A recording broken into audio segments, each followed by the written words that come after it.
हाँ जी क्लास। नमस्ते। कैसे हो आप सभी? ठीक है। ओके।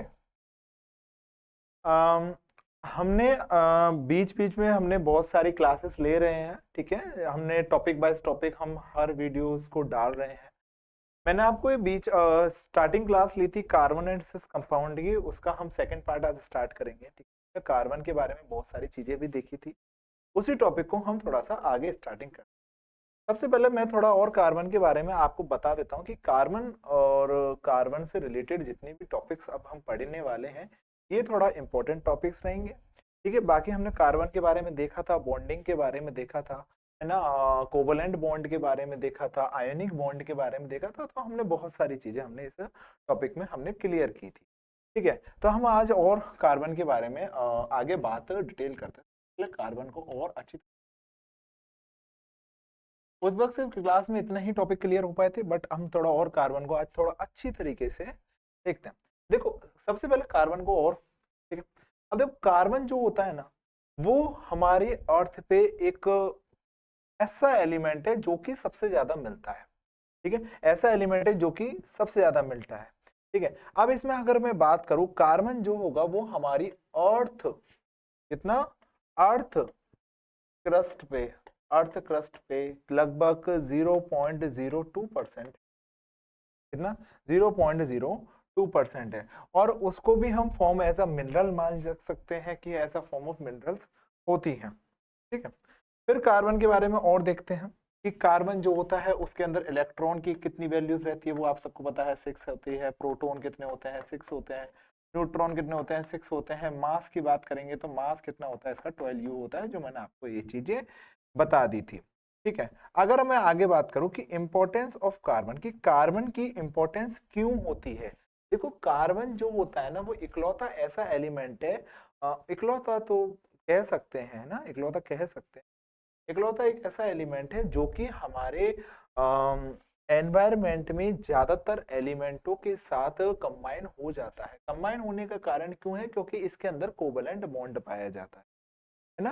अब कार्बन को हम थोड़ा सा और आगे जाके देखते हैं कि कार्बन जो होता है उसके अंदर कुछ प्रॉपर्टीज होती हैं, तो उन प्रॉपर्टीज को थोड़ा सा हम आज डिटेल्स में देखते हैं। ओके, अब मैंने आपको बताया था आयनिक बॉन्ड के बारे में। अब आयनिक बॉन्ड हो गया, अब कोवलेंट बॉन्ड हो गया, आज थोड़ी हम इसकी प्रॉपर्टीज की बात करेंगे। ठीक है, तो सबसे पहले वो हम कार्बन जो होगा, कार्बन जो होगा वो वर्सटाइल इन नेचर होगा। क्या होगा मेरे बच्चा, वर्सटाइल इन नेचर, है ना। वर्सटाइल का मतलब कि सभी तरीके से वो एकदम घुल जाता है अपनी एनवायरनमेंट। अब वर्सटाइल इन नेचर में क्या होता है, इसके सबसे पहला पॉइंट पढ़ेंगे, पहला पॉइंट पढ़ेंगे कैटाइनाइजेशन।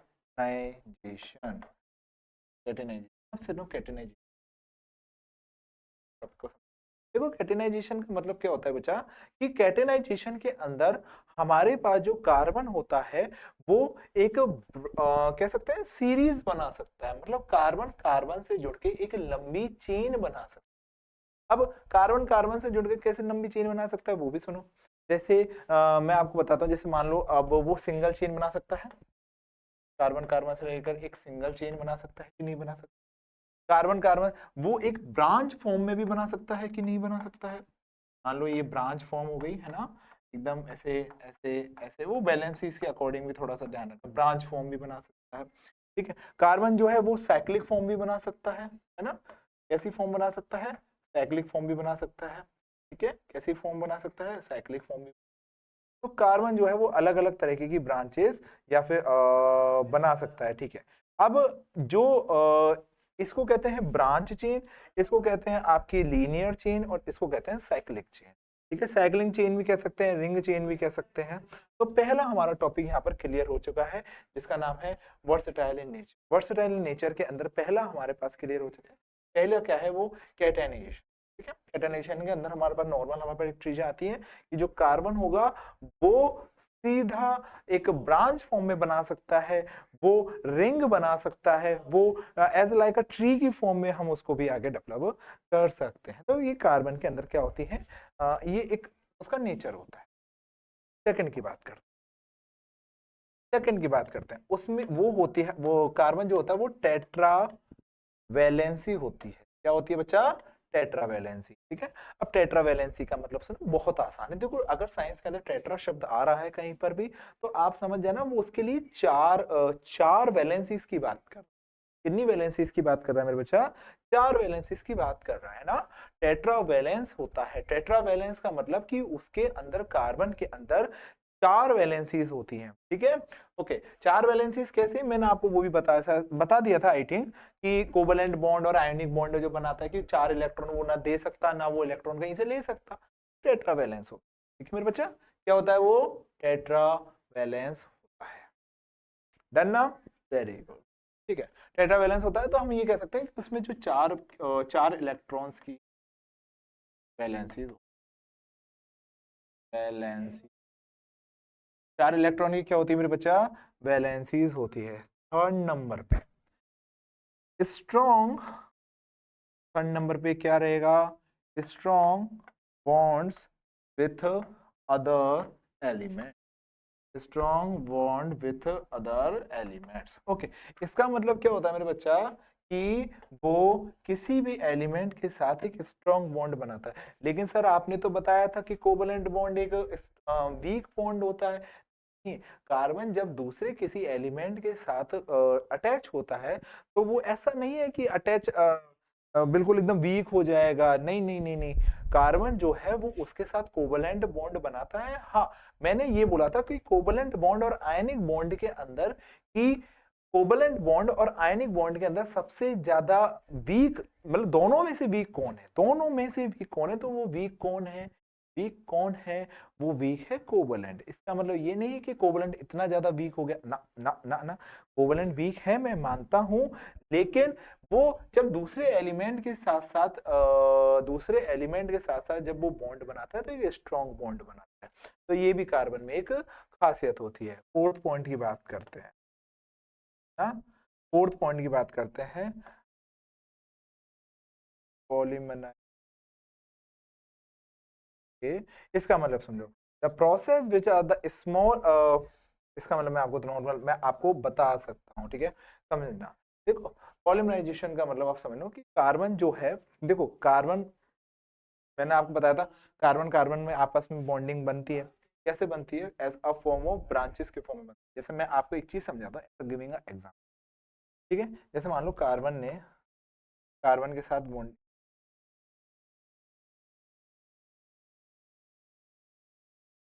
जैसे मानो इस प्रोसेस के अंदर जो स्मॉल मॉलिक्यूल्स होते हैं, क्या होते हैं मेरे बच्चा, स्मॉल मॉलिक्यूल होते हैं, वो आपस में स्मॉल स्मॉल मॉलिक्यूल, समझना मैं क्या कहना चाह रहा हूँ, तो समझना, क्या समझना, पॉलीमराइजेशन की इस प्रोसेस के अंदर क्या होते हैं कि कार्बन कार्बन से रिलेटेड बहुत छोटे छोटे मॉलिक्यूल्स होते हैं और वो मॉलिक्यूल आपस में कंबाइन होके एक बड़ा प्रोडक्ट बनाते हैं।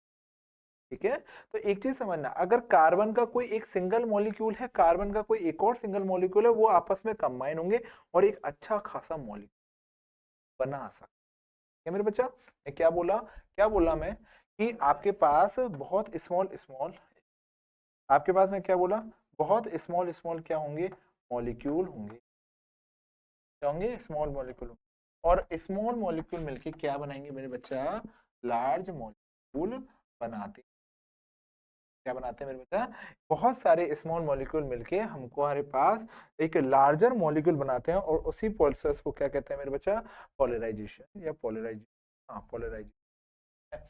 ओके, आई थिंक आपको चीज आ रही है, तो ये भी एक कार्बन के अंदर एक प्रॉपर्टी। आगे बात करते हैं, आगे बात करते हैं, आगे बात, ओके, अब हमारे पास इसके अंदर देखो टॉपिक के अंदर वैसे तो वैसे तो मुझे बताना अभी आपको मैं बाद में बता दूंगा, अभी बता देते हैं, चलो फ्री करते हैं, ठीक है। एक और फॉर्म होती है जिसको हम कहते हैं आइसोमेरेज।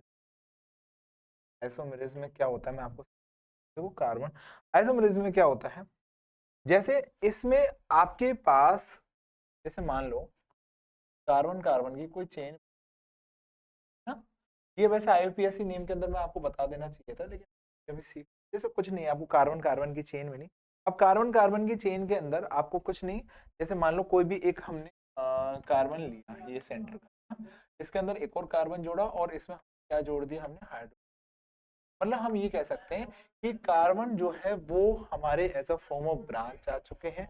और आइसोमेरेज के अंदर दो तरह के बनते हैं, एक तो आइसोब्यूटेन बनता है, एक हमारा एन ब्यूटेन बनता है।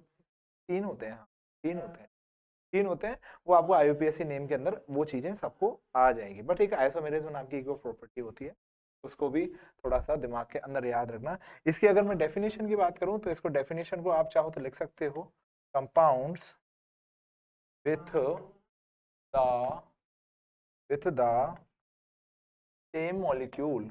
किसका? सेम मॉलिक्यूल का, याद रखना बेटा, same molecule formula, same molecular formula but different structure, है ना, हम ये कह सकते हैं डिफरेंट स्ट्रक्चर। अब ये चीजें मैं आपको कब बताऊंगा, जब आपके आईयूपीएसी नेम आ जाएगा। देखो, अब देखो एक चीज समझना, जब कार्बन का एक और ये आपका, ये कार्बन का एक आपके पास मॉलिक्यूल है ना, कोई भी एक मॉलिक्यूल कार्बन की हुई है, ब्रांच फॉर्म में जुड़ी, ठीक है। मैं चाहूं तो इस कार्बन की चेन को मैं थोड़ा कैसे भी और अलग तरीके से बना सकता हूं। अब इस कार्बन की जो मैंने चेन बनाई है, इसके अंदर क्या रहता है कि आपका मॉलिक्यूलर फॉर्मूला तो मेरे बच्चा सेम होता है, लेकिन डिफरेंट स्ट्रक्चर होती है ना। स्ट्रक्चर आपकी डिफरेंट हो सकती है, लेकिन मॉलिक्यूल आपका सेम हो सकता है। ठीक है, इस चीज को थोड़ा सा याद रखना। इसको वैसे स्किप मार के चलो, कोई ज्यादा बड़ी चीज नहीं है ना, ये आपका आईयूपीएसी नेम को समझो। चलो आगे बात आगे बात करते हैं। अब थोड़ा हम बात करते हैं एलोट्रोप्स की। अब ये थोड़ा सा एलोट्रोप्स, अब एलोट्रोप्स देखो, एलोट्रोप्स कार्बन से ही बन के मिलके बने हुए होते हैं ना। एलोट्रोप्स कैसे बन के बने होते हैं? कार्बन से मिलके बने हुए होते हैं। एलोट्रोप्स इसके अंदर तीन के बारे में देखो।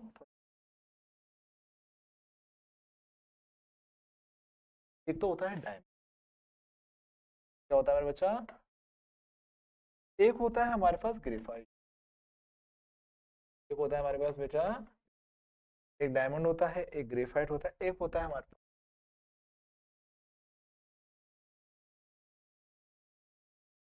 अब डायमंड क्या होता है, पहले डायमंड को देखो और डायमंड को अच्छी तरीके से समझो। सबसे पहली बात, डायमंड को देखो, फिर ग्रेफाइट को देखेंगे, या फिर पहले डायमंड को डायमंड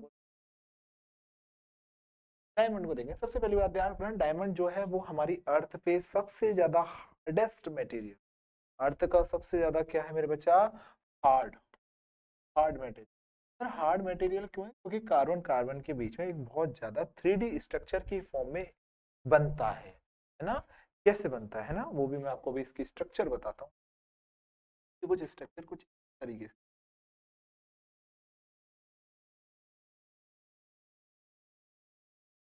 कार्बन कार्बन के बीच में ये कह सकते हैं कि 3D स्ट्रक्चर की फॉर्म में हो, जैसे पिरामिड बनता है, पिरामिड की फॉर्म में हमारे डायमंड की शेप आ जाती है। ठीक है, आगे देखते हैं। ओके, बहुत ज्यादा हार्ड होता है। ठीक है, आगे देख। अब डायमंड जो होगा ना, डायमंड की अगर मैं बात करूं, ये कह सकते हैं कि बहुत ज्यादा हाई प्रेशर, बहुत ज्यादा high pressure, high temperature, high temperature, high pressure, high temperature से मिलकर बना होता है। कैसे मिलकर बना होता है? हाई प्रेशर हाई टेम्परेचर से मिलकर बना हुआ होता है। और ये हमारे पास डू नॉट कंडक्ट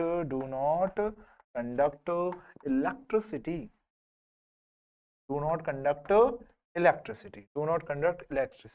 आगे बात करते हैं। अगर मैं इसके अगले एक और पॉइंट की बात करूं, तो अगले पॉइंट के अंदर हम ये कह सकते हैं कि इसकी जो फॉर्म होती है वो रिगिड होती है।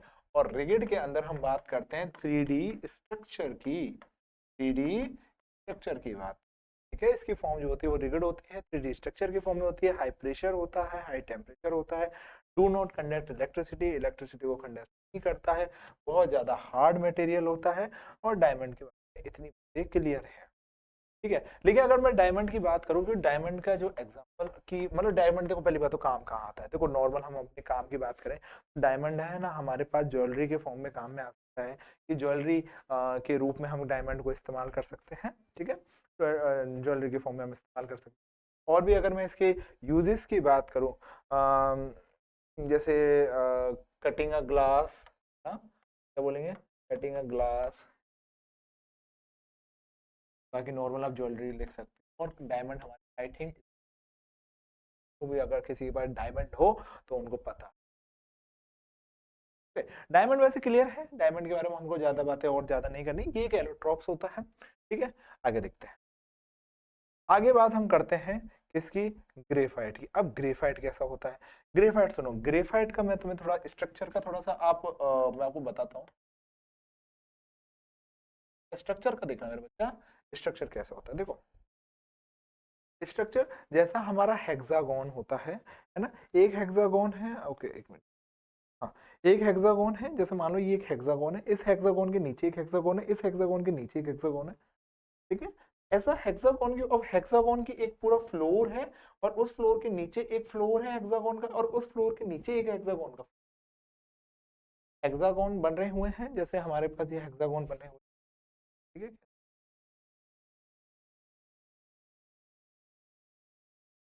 हेक्सागोन बना, ऐसा पूरा एक फ्लोर बना हुआ है, ये ऐसा एक पूरा फ्लोर बना हुआ है, फ्लोर है, और उस फ्लोर के जस्ट नीचे एक फ्लोर है, और उस फ्लोर के जस्ट नीचे, ठीक है, तो ऐसा फॉर्म में बना हुआ, ठीक है। तो ग्रेफाइट होता है वो हमारा ऐसा फॉर्म ऑफ फ्लोर के फॉर्म में बना हुआ होता है, हाँ, हेक्सागोनल शेप का होता है, ठीक है। तो हम पहला पॉइंट क्या लिख सकते हैं, हेक्सागोनल, हेक्सागोनल फॉर्म में होता है, हेक्सागोनल की, बच्चा आगे बात, ठीक है, हेक्सागोनल की फॉर्म में रहता है। अगर मैं सेकंड बात करूं, ठीक है, लेयर में डिवाइडेड होता है, लेयर वाइज डिवाइडेड होता है, कैसा होता है मेरे बच्चे, लेयर वाइज डिवाइडेड होता है, तो हम ये कह सकते हैं लेयर, लेयर वाइज डिवाइड होता है, क्या मेरे बच्चा, लेयर वाइज डिवाइड होता है, लेयर वाइज डिवाइड। क्या मैं बात करूं, जो आपका ग्रेफाइट जो होगा ना, वो आपके डायमंड से तो सॉफ्ट होगा, ग्रेफाइट होगा वो आपके डायमंड से तो क्या होगा, सॉफ्ट होगा, स्मूथ होगा, स्लिपरी होगा, बिकॉज ये लेयर के वाइज डिवाइडेड है। जैसे समझना, ये जो आपका ग्रेफाइट होगा ना, ये आपका स्मूथ भी होगा, ये आपका स्लिपरी भी होगा, स्लिपरी भी होगा, स्लिपरी भी होगा, स्मूथ होगा, और हाँ, और सॉफ्ट होगा, सॉफ्ट भी, सॉफ्ट भी हो सकता है। क्यों हो सकता है, क्योंकि देखो आपको भी पता है लेयर के वाइज डिवाइडेड है, स्लिपरी भी हो सकता है, ठीक है, सॉफ्ट हो सकता है, क्योंकि डायमंड के अंदर तो स्ट्रक्चर अलग थी, डायमंड के अंदर स्ट्रक्चर अलग थी, लेकिन ग्रेफाइट की स्ट्रक्चर अलग है, इस चीज को भी थोड़ा सा ध्यान रखना। अब मुझे बताओ, ग्रेफाइट जो होता है वो काम कहाँ आता है, देखो जहां तक मुझे पता है, और जहां तक शायद आप रोजीना आप पेंसिल करते हो, तो हम ये कह सकते हैं पेंसिल की नीड के अंदर, पेंसिल की लीड के अंदर आप नॉर्मल डायमंड को, सॉरी ग्रेफाइट को इस्तेमाल, ठीक है। आगे बात करें, it is a good conductor of electricity, क्यों होता है, चलो बताओ। अगर गुड कंडक्टर ऑफ इलेक्ट्रिसिटी, अगर गुड कंडक्टर ऑफ इलेक्ट्रिसिटी है ना, तो हम ये कह सकते हैं good conductor of heat, good conductor of heat, good conductor of heat and good conductor of electricity, ये भी हो सकता है, ठीक है मेरे बच्चा।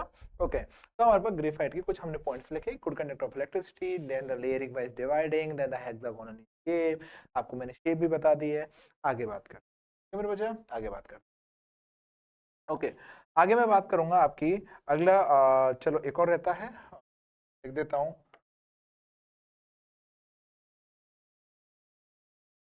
ठीक है। एक और होता है हमारे पास, वैसे इसके बारे में आपको मेन तो डायमंड, डायमंड और ग्रेफाइट ही मेन, इसके बारे में ज्यादा पूछा नहीं जाता, लेकिन इसका मतलब ये नहीं है कि हम पढ़ेंगे नहीं, पढ़ना जरूरी। ओके, सबसे पहली बात करेंगे स्ट्रक्चर की, तो सी सी 60 कौन सा C60 के फॉर्म में, मतलब इसके अंदर जो कार्बन की, देखो फ्यूल्ड्रीन को समझना, फ्यूल्ड्रीन के अंदर पेंटागोनल भी पाया जाता है, फ्यूल्ड्रीन के अंदर पेंटागन जो पेंटागन होता है ना नॉर्मल पेंटागन, कैसा पेंटागन, पेंटागन और हेक्सागन, ये दोनों होते हैं, दोनों होते हैं। और फुटबॉल शेप का होता है, कैसा होता है मेरे बच्चा, फुटबॉल शेप, ठीक है, पहला लिखेंगे। और टोटल कार्बन कितने होते हैं इसमें, 60। एक फुटबॉल की पूरी वो शेप बनाते हैं जिसके अंदर हेक्सागोनल भी पाए जाते हैं, पेंटागोनल भी पाए जाते हैं, और उसके अंदर पेंटागोनल और हेक्सागोनल मिलके एक फुटबॉल की शेप बनाते हैं फुटबॉल की शेप। और फुटबॉल की शेप बनाने के बाद इसकी हमारे पास, पहला पॉइंट क्लियर हो गया मेरे बच्चे। सेकंड बात है ना, सेकंड बात करते हैं कि इसके अंदर जो कार्बन होते हैं वो स्फेरिकल शेप के तो होते ही है, मैंने आपको बता दिया। अब कार्बन इस फ्यूल्ड्रीन के अंदर पहली बात तो देखो इसकी शेप पूछी जाती है, ठीक है, फुटबॉल शेप की होती है, पेंटागोनल और हेक्सागोनल दोनों मिक्स रहते हैं ना। बात करते हैं इसके यूजेस की। अब यूजेस की अगर मैं इसकी बात करूँ ना, तो हम ये कह सकते हैं कि लुब्रिकेंट्स बनाने के काम में आ सकते हैं, वरना लुब्रिकेंट्स बॉडी में जो फ्रिक्शंस को कम करता है, जो फ्रिक्शन की मात्रा को कम करता है, lubricant like oil, like grease, lubricants के बनाने में काम में आता है। तो आपको इनमें इतना ही याद रखना है फ्यूल्ड्रीन के अंदर, ज्यादा इसके अंदर अपने को नहीं पड़ता। हाँ, तो फ्यूल्ड्रीन के अंदर C60 कार्बन होते हैं, फुटबॉल शेप का होता है, पेंटागोनल रहता है, नॉर्मल हम कह सकते हैं लुब्रिकेंट्स के काम में आ सकता है ना। और भी जैसे एक जैसे जैसे हम कह सकते हैं ना लाइक एज अ स्ट्रक्चर कौन सा वाला, जो ब्लैक ब्लैक स्मिथ नाम से स्ट्रक्चर आता है, नॉर्मल हमारे जो घरों में इस्तेमाल होता है, ठीक है, तो उसमें भी हमारा इस्तेमाल हम करते हैं, ब्लैक स्मिथ नाम से हमारे पास एक फॉर्म प्रोडक्ट आता है ना, तो उसमें भी आप इसमें, ओके, आगे बात कर आगे बात करते हैं। अब कार्बन से रिलेटेड और भी आगे बात करते हैं। अब हम एक और नया टॉपिक और एकदम अच्छा खासा टॉपिक बिल्कुल स्टार्ट करने वाले हैं। इस टॉपिक का नाम रहेगा, और यहां से आपके क्वेश्चन बनना बिल्कुल इस्तेमाल हो सकते हैं। ओके ओके ओके, स्टार्ट करते हैं ना। हाँ, हाइड्रोकार्बन, HYDRO, हाइड्रोकार्बन। चलो बताओ मुझे हाइड्रोकार्बन क्या क्या चीज, तो दो चीज, हाइड्रो मतलब हाइड्रोजन, कार्बन मतलब कार्बन, है ना। मतलब इसके अंदर इस चैप्टर इस टॉपिक के अंदर हम हाइड्रोकार्बन के बारे में सीखेंगे कि हाइड्रोकार्बन क्या होता है, और हाइड्रोकार्बन के अंदर हाइड्रोजन और कार्बन के रिलेशन को देखेंगे कुल मिला के, ठीक है। अब हाइड्रोकार्बन होते हैं दो तरह के बेटा, बच्चा, ओके, पहला होता है एलिफेटिक,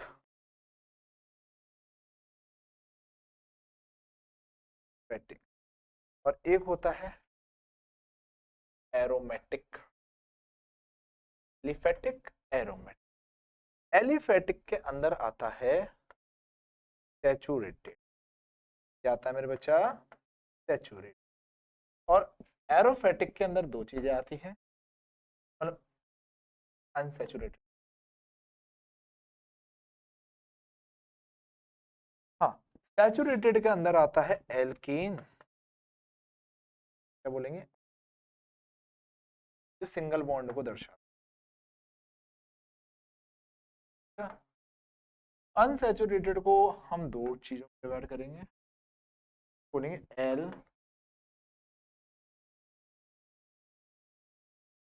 कहा, alkene, alkene and L, single bond, और एल्कीन जो होता है वो डबल बॉन्ड, देख लेना, डबल के लिए होता है ये ट्रिपल, एल्कीन, एल्काइन, और सिंगल बॉन्ड, डबल बॉन्ड और ट्रिपल बॉन्ड का रहता है। अब एक चीज देखो, एल्कीन जो होगा, एल्कीन जो सिंगल बॉन्ड होगा, इसका अगर मैं जनरल फॉर्मूले की बात करूं, मैं जनरल तीनों के लिख रहा हूं, फॉर्मूला CnS2n+2 CnS2+2। इसकी अगर मैं फॉर्मूले की बात करूँ तो CnS2n और CnS2 माइनस के, थोड़ा इसको मैं बता देता हूँ क्या है बना क्या है, इसको थोड़ा सा देखो। सबसे पहले हाइड्रोकार्बन की बात करते हैं ना। हाइड्रोकार्बन क्या होगा कि कार्बन और हाइड्रोजन के रिलेशन को ही हम क्या बोलेंगे, हाइड्रोकार्बन। हाइड्रोकार्बन में इस नाम को याद रखने की कोई जरूरत नहीं है, इस नाम को याद रखने की कोई जरूरत नहीं है। ओके, हमको याद रखना है सैचुरेटेड और अनसैचुरेटेड। ठीक है, हाइड्रोकार्बन कितने तरीके के होते हैं बेटा, सैचुरेटेड होता है और अनसैचुरेटेड। अगर मैं सैचुरेटेड हाइड्रोकार्बन की बात करूं तो सैचुरेटेड हाइड्रोकार्बन को बोलते हैं क्या बोलते हैं मेरे बच्चा, एल्कीन, है ना। सैचुरेटेड के अंदर एल्कीन नाम का होता है जिसे हम सिंगल बॉन्ड से दर्शाते हैं, और सिंगल बॉन्ड से दर्शाते हैं तो एल्कीन। अनसैचुरेटेड को हम कह सकते हैं कि इसमें दो होते हैं, एल्कीन और एल्काइन, है ना। याद रखना, ANE single bond, ENE ENE ENE, ए के बाद ए के बाद ई आ रहा है तो डबल बॉन्ड, और ई के बाद वाई, ए के बाद वाई आ रहा है तो ट्रिपल बॉन्ड ना मेरे बच्चा। अब देखो, जनरल फॉर्मूला कोई इतना मुश्किल नहीं है, सिर्फ जनरल फॉर्मूले में एक बार नजर तो मारो। देखो CN दोनों में सेम आ रहा है। एक चीज देखो, देखो CnH2n+2 सेम आ रहा है, CnH2n और CnH2n-2। ठीक है, अब एक चीज देखो मेरे बच्चा, देखो अब CnH2n+2 CnH2n CnH2n-2। देखो, अब पहले +2, फिर कुछ भी नहीं है, फिर -2, सिंगल डबल ट्रिपल, +2 लगाया, 0 -2 +2 0 -2, याद रखना। ओके, तो ये चीज मैंने बता दी, ये सिंगल बॉन्ड, डबल बॉन्ड और ट्रिपल बॉन्ड के लिए आते हैं। अब हाइड्रोकार्बन को थोड़ा सा और नजदीक से समझते हैं कि हाइड्रोकार्बन जो होते हैं वो कैसे बनते हैं। ठीक है, अब देखो आगे देखते हैं। ओके, आगे देखते हैं, आगे देख फॉर्मूला हो गया, वैसे और तो कुछ समझाना। चलो मैं तुम्हें एक चीज समझाता हूँ। सबसे पहले बात करते हैं कार्बन चेन,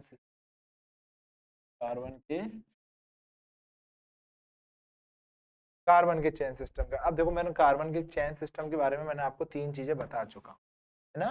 कार्बन के चेन सिस्टम में मैंने आपको 3 चीजें बता चुका हूँ। कार्बन के चेन सिस्टम में कौन कौन सी 3 चीजें बताई थी मेरे बच्चा। सबसे पहले मैं बताया था स्ट्रेट चेन, मेरे बच्चा स्ट्रेट चेन, स्ट्रेट चेन, है ना। कार्बन के बारे में मैंने क्या बताया था, स्ट्रेट चेन बनाया था, है ना।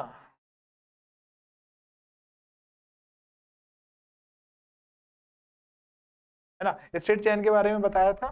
फिर उसके बाद 2400, हाँ, स्ट्रेट चेन के बारे में बताया था। सेकंड नंबर पे मैंने बताया था आपको ब्रांच के बारे में, ना। सेकंड के बारे में मैंने क्या बताया था, ब्रांच के बारे में मेरे बर्थडे बताया था, ब्रांच चेन के बारे में बताया था।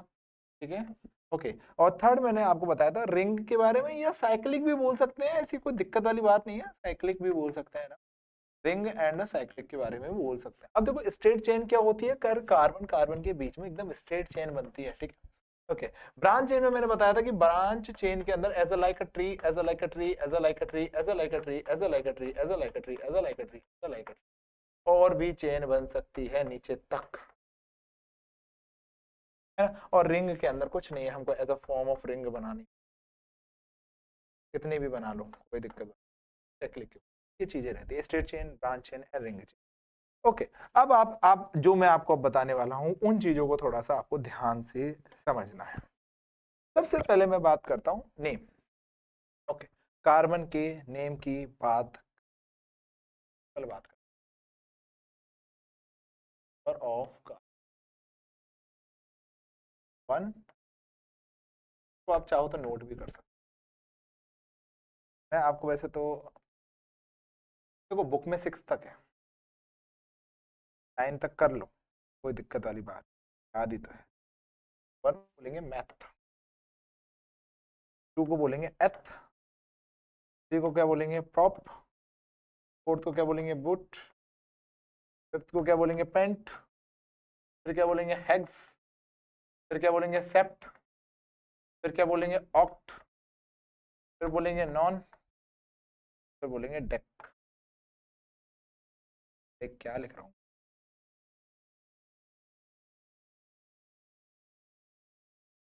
डेका भी बोल सकते, डेकेन, डेकेन एन, हाँ सही है, Deka. Okay okay, number of carbon हो गया।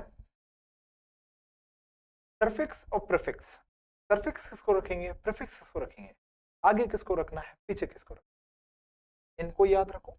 साथ में आपको इनको भी याद रखो, केन, एल्काइन,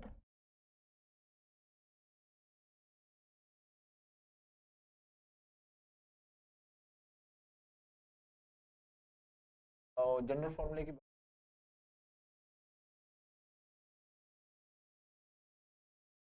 अगर बात करें तो बात करेंगे, बोल दिया। अब हम बात करते हैं, हमको इसमें ये वर्ड हम पीछे लगाएंगे, इन वर्ड्स को हम आगे, वर्ड्स को आगे, उन वर्ड्स को पीछे। अब समझो, समझना है यहां से,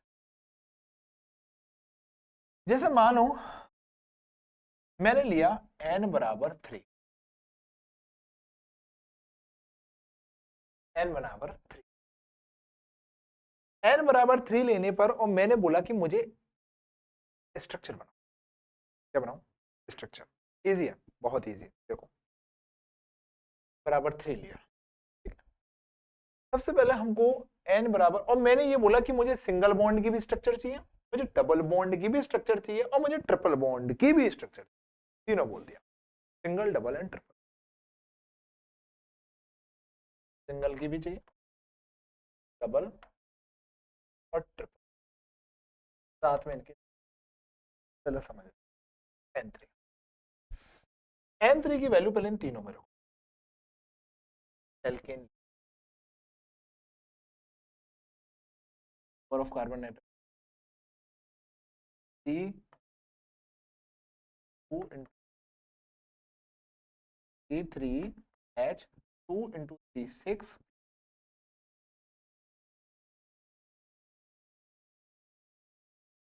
ये नहीं दिखी, तो C3H2 into, तो C3H2 into 3, एल्काइन लिखते हैं मेरे बच्चा, C3H2 into 3 minus 6 स्ट्रक्चर की बात, और हमारे पास बन चुका है, कार्बन 3 है, हाइड्रोजन 8 है, कार्बन 3 है, हाइड्रोजन 6 है, कार्बन 3, आगे बात करते हैं। अब देखो, जैसे मुझे इसकी स्ट्रक्चर बात करें तो ये क्या है, एन है, सिंगल बॉन्ड, कार्बन कितनी, मतलब कार्बन कार्बन के बीच में कितने बॉन्ड आने चाहिए मेरे बच्चा।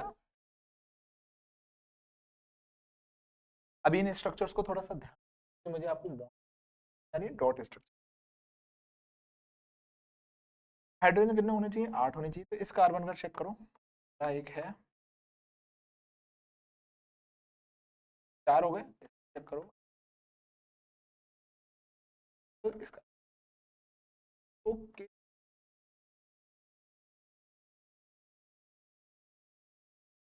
बन गया कि नहीं बन गया सर, ये ई एन ई है, तो इसमें आपका डबल बॉन्ड लगेगा, कार्बन कार्बन के बीच में डबल बॉन्ड, क्या सर मैं एक और बॉन्ड लगा सकता हूँ, तो ना, सिंगल बॉन्ड के अंदर हमको सब जगह सिंगल बॉन्ड रखना है, लेकिन जब अब मैं डबल और ट्रिपल बॉन्ड की बात करूंगा ना, तो मुझे सिर्फ एक जगह, कहीं पर भी, कहीं पर भी तो नहीं, आगे ही आगे रखना होता है, कहीं पर भी तो नहीं, आगे ही आगे आपको वो डबल बॉन्ड रखना है, बाकी जगह आपको सिर्फ सिंगल बॉन्ड का इस्तेमाल। तो क्या सर ये सिंगल बॉन्ड का एग्जांपल नहीं हो जाएगा, नहीं, अगर कहीं पर भी आपका डबल बॉन्ड और ट्रिपल बॉन्ड एक बार भी यूज में आ रहा है ना, वो एग्जांपल डबल बॉन्ड, ठीक है। तो और एक याद रखना, डबल बॉन्ड और ट्रिपल बॉन्ड को आपको आगे ही रखना है, मेरे बच्चा। अब मैं इसको कैसे लिखूं, देखो कार्बन 3 है, कार्बन 3 है, कार्बन का आगे आगे रख लो डबल बॉन्ड, बाकी से सर हाइड्रोजन 6 होने, कितने होने चाहिए मेरे बच्चा? 6 हाइड्रोजन। तो अच्छा लिख दिए।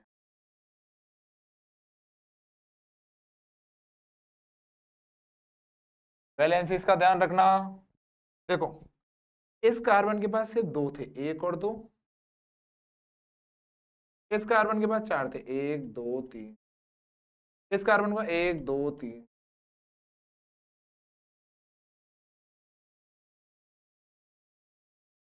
डन ना?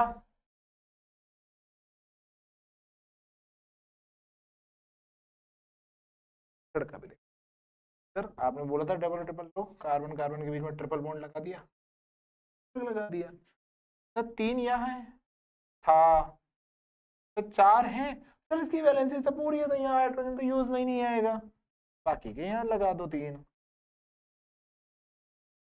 है ना? तो यहाँ हमारे पास एल बन चुका। सर नाम की, कार्बन नंबर ऑफ कार्बन कितने हैं? 3। 3 को क्या बोलते हैं? Prop. PROP, PROP, PROP।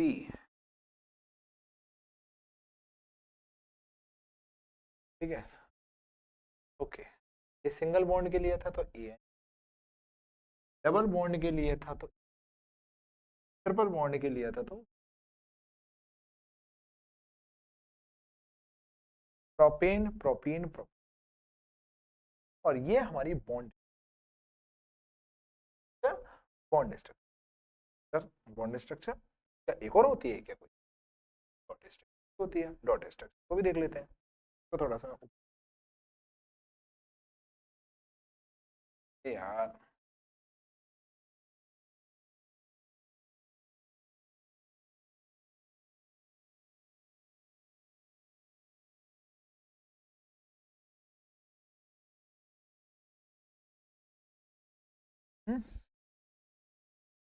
Structure को देखना, स्ट्रक्चर को जैसे देख रहे हैं अब उस हिसाब से हम इसकी डॉट स्ट्रक्चर बना, ये कार्बन, ये कार्बन, ये कार्बन, ठीक है।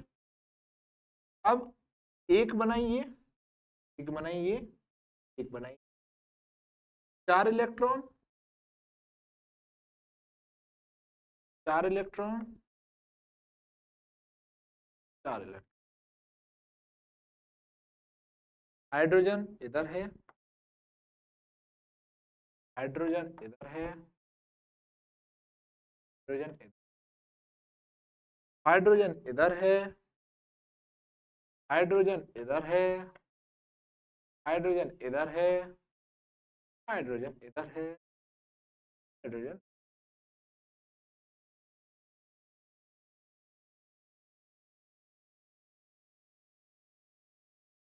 ब्लू ब्लू क्यों आ रंग बिरंग? Carbon, propane. थोड़ा आपको लग रहा होगा कि सर क्या बना दिया, बट ऐसा ही आपको इस स्ट्रक्चर के अकॉर्डिंग चलना है। देखो कुल मिला के बात थी, जहां जहां कार्बन है वहां वहां कार्बन बना दो, जहां जहां हाइड्रोजन है वहां वहां हाइड्रोजन रख दो, और हमारे पास आंसर आ जाएगा। कुल प्रोपीन का भी बना दो, देखो प्रोपीन का भी देखो, 1 2 3, केल केल केल, इसमें 4, इसमें 4, इसमें 1।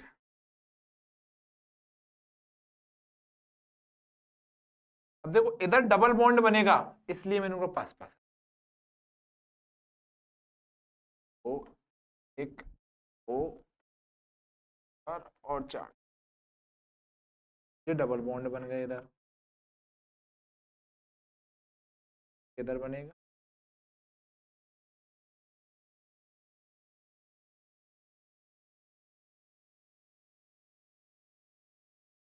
इधर बनेगा, इधर बनेगा, और इधर बनेगा, प्रोपीन बन गया। ऐसे प्रोपाइन इजी है, कोई दिक्कत वाली बात नहीं, इसको डॉट स्ट्रक्चर किसी की भी स्ट्रक्चर ओके क्लास, आज की क्लास हम यहीं ऑफ करते हैं, ठीक है, क्योंकि रात भी बहुत हो चुकी है। अभी ऑलमोस्ट टाइमिंग की अगर मैं बात करता हूँ तो लगभग लगभग हाँ 11:36 हो रहे हैं, अगर आपको कैमरे में दिख रहा हो 11:36 हो रहा है। अभी रात भी बहुत हो चुकी है, ठीक है। ओके, और सुबह मिलके मेरे को जॉगिंग पे भी जाना है।